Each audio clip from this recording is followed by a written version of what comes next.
Assalamualaikum warahmatullahi wabarakatuh. Alhamdulillahi rabbil alamin. Assalatu wassalamu ala asrafil anbiya'i wal mursalin Sayyidina Muhammadin wa ala alihi wa sahbihi ajma'in, amma ba'du. Perkenalkan, nama saya Muhammad Andi Yahya, NIM 182200164. Di sini saya akan menjelaskan mengenai tema kita kali ini, yang mana tema tersebut saya dapat dari naskah ketetapan yang dikeluarkan oleh organisasi permusyawaratan Islam, yang mana naskah tersebut mengenai hak cipta. Baiklah, langsung saja saya akan membacakan teksnya, dan pada saat ini juga saya akan menjelaskan tentang ketetapan yang kedua dan yang ketiga. Untuk ketetapan yang pertama akan dijelaskan oleh rekan saya. Baiklah, hukukut ta'lifi masunatun syar'an la yajuzu al-i'tida'u 'alaiha. Hukukut ta'lifi, hak cipta, masunatun syar'an, yang dilindungi secara syara', la yajuzu al-i'tida'u 'alaiha, tidak boleh ada pelanggaran atasnya. Tidak boleh ada pelanggaran atasnya tersebut itu balik kepada hak cipta. Kemudian, qararu majma'il fikhi al-islamiyyi. Qararu, ketetapan majma'il fikhi al-islamiyyi, konferensi fikih Islam. Limunazzamatil mu'tamaril islamiyyi, yang dibentuk oleh organisasi permusyawaratan Islam. Al-qararu raqmul khamsah harfud dal khamsah garing tis'ah garing thamaniyatu wa thamanun bisya'ni al-huquqi ma'nawiyah, perihal hak-hak secara ma'nawiyah. Al-qararu raqmul khamsah, ketetapan nomor 5, harfud dal, huruf D, khamsah, yang kelima, garing tis'ah garing 9 garing thamaniyatu wa thamanun garing 8 tahun 88. Bisya'nil huquqi ma'nawiyah, perihal hak-hak secara maknawiyah.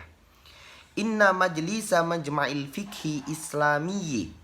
Inna majlisa majma'il fikhi islamiyyi, bahwasanya majelis konferensi fikih Islam al-mun'aqidu, yang diadakan fi daurati mu'tamarihi al-khamis, di kantor pemusyawaratan Islam yang kelima, bil Kuwait, di negara Kuwait, min tarikhul awal ila tarikhus sadis, dari tanggal 1 sampai tanggal 6 Jumadil Ula, pada bulan Jumadal Ula, fis sanati alfu arba'u mi'atin wa tis'u, pada tahun 1409 Hijriah, yang bertetapan min tarikhul asyrah ila tarikhu khamsata asyar, yang bertetapan pada tanggal 10 sampai tanggal 15 kanunul awwali ay Desember,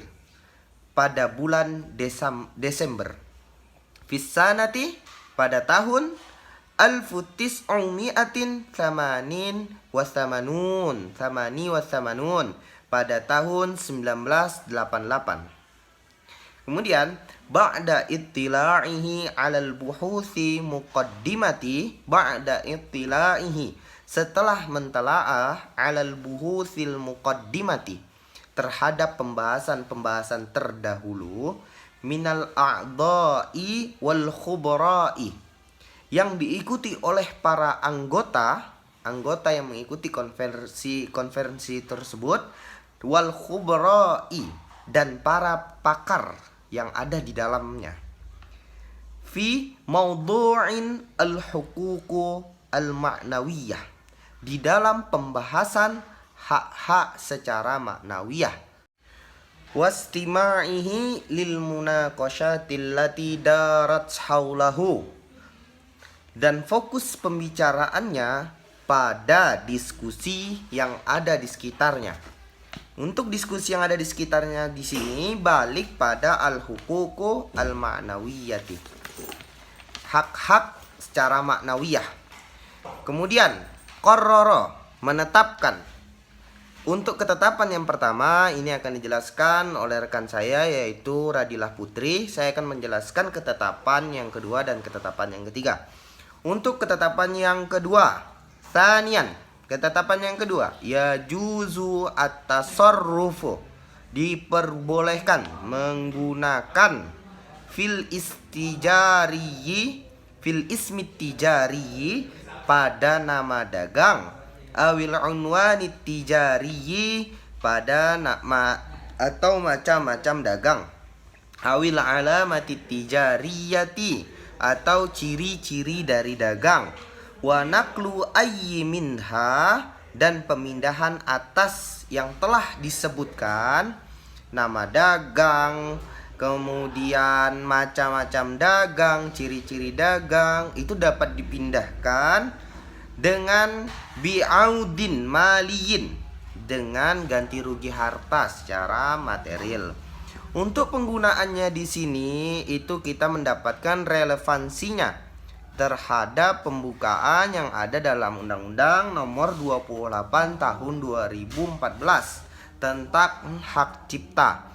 Hak cipta adalah hak eksklusif pencipta yang timbul secara otomatis berdasarkan prinsip deklaratif setelah suatu ciptaan diwujudkan dalam bentuk yang nyata tanpa mengurangi pembatasan sesuai dengan ketentuan peraturan perundang-undangan. Kemudian untuk hak cipta di sini sendiri dalam undang-undang dijelaskan beberapa macam saja yang mendapatkan hak cipta, yaitu yang pertama, ceramah, kuliah, pidato, ciptaan sejenis lainnya. Kemudian alat peraga yang dibuat untuk kepentingan pendidikan dan ilmu pengetahuan. Kemudian lagu atau musik atau tanpa teks. Kemudian yang keempat, drama, musikal, tari, koreografi, pewayangan, dan pantomim. Kemudian yang kelima, karya seni rupa dalam segala bentuk seperti lukisan, gambar, ukiran, kaligrafi, seni pahat, patung. Kemudian yang keenam, karya seni terapan. Yang ketujuh, karya arsitektur. Yang kedelapan, peta. Yang kesembilan, karya seni batik atau seni motif lainnya. Kemudian yang 10, karya fotografi. Yang ke-11, potret. Yang ke-12, karya sinematografi. Yang ke-13, terjemah tafsir, saduran, bunga rampai, basis data, adaptasi, aransemen, modifikasi, dan karya lainnya hasil transformasi. Kemudian di sini saya akan menjelaskan lagi untuk yang ketetapan yang ketiga, salisan, ketetapan ketiga, hukukut ta'lifi wal ikhtira'u awil ibtikaru. Hukukut ta'lifi, adapun hak-hak cipta, wal ikhtira'u, dan penemuan, awil ibtikaru, atau inovasi, masunatun syar'an, dilindungi secara syarak, wali ashabiha uququt tasarrufi fiha, untuk pemiliknya, pemilik hak cipta tersebut memiliki hak untuk menggunakannya. Wala yajuzu al-i'tida'u 'alaiha, dan tidak boleh ada pelanggaran atasnya. Untuk ketetapan tersebut kita mendapatkan relevansi pada ketetapan dari Fatwa Komisi Majelis Ulama Indonesia Nomor 1 Tahun 2003 tentang hak cipta, yang mana itu terdapat di pasal 4, setiap bentuk pelanggaran terhadap hak cipta terutama pembajakan merupakan kezaliman yang hukumnya adalah haram. Kemudian juga kita mendapatkan dari dalil Al-Quran, yaitu pada surah Al-Baqarah ayat 188 yang artinya, dan janganlah sebagian kamu memakan harta sebagian yang lain di antara kamu dengan jalan yang batil, dan janganlah kamu membawa urusan harta itu kepada hakim supaya kamu dapat memakan sebagian daripada harta benda orang lain itu dengan jalan berbuat dosa padahal kamu mengetahuinya. Maksud dari ayat di sini saya tafsirkan bahwasanya Kalau kita sangkut pautkan kepada hak cipta, itu kita tidak diperbolehkan mengambil hak cipta orang kemudian kita daftarkan, kita akui sebagai hak milik kita. Itu tidak diperbolehkan, dan itu adalah perbuatan yang dosa dan dilanggar secara hukum syara. Baiklah, terima kasih banyak. Mungkin itu penjelasan dari saya. Kurang dan lebihnya saya mohon maaf, karena kelebihan hanya datangnya dari Allah dan kekurangan datangnya dari diri saya pribadi. Assalamualaikum warahmatullahi wabarakatuh.